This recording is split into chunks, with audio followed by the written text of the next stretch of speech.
In Europe, schoolbooks and curricula in foreign language instruction are based on the communicative or the action-based approach. But these are very broad constructs, and one factor according to which the type of instruction differs across countries is the role that teachers attribute to grammar. Now, how much weight do you give to grammar in your classes? To compare English language teaching in Austria, France, and Sweden, my colleague Marion, Coumel, and we asked about 200 secondary school teachers from those 3 countries in questionnaires, and we also conducted follow-up interviews with 20 teachers. We explored 3 main questions. Do you teach grammatical forms systematically, so one after another, or incidentally, so whenever your students seem to need some help?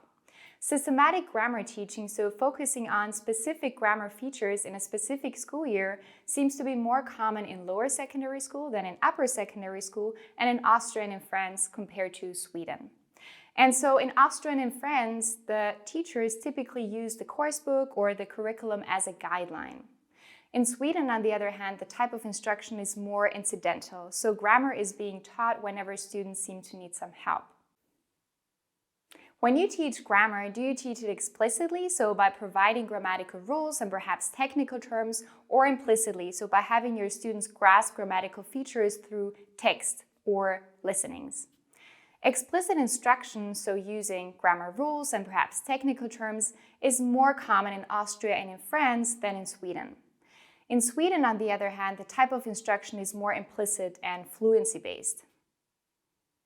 If you teach grammar explicitly, do you introduce grammatical rules deductively, so upfront, or inductively, so by having your students discover patterns in text and infer the rules in turn? So explicit instruction is used in all 3 countries, but to a different extent. So let's keep this in mind, and let's still zoom in on a situation where explicit instruction happens in any of the 3 countries.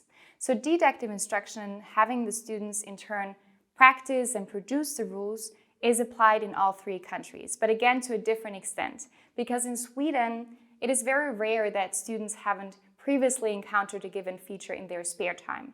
So it is very rare that a teacher has to formally introduce a grammatical rule to the entire class. But if this is done, then deductive instruction is more common.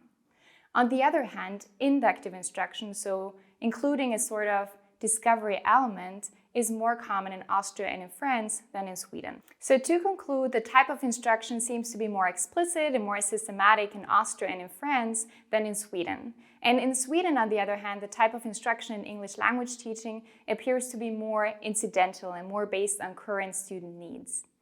But what approach is best, and why are there such differences? Please check out my other videos.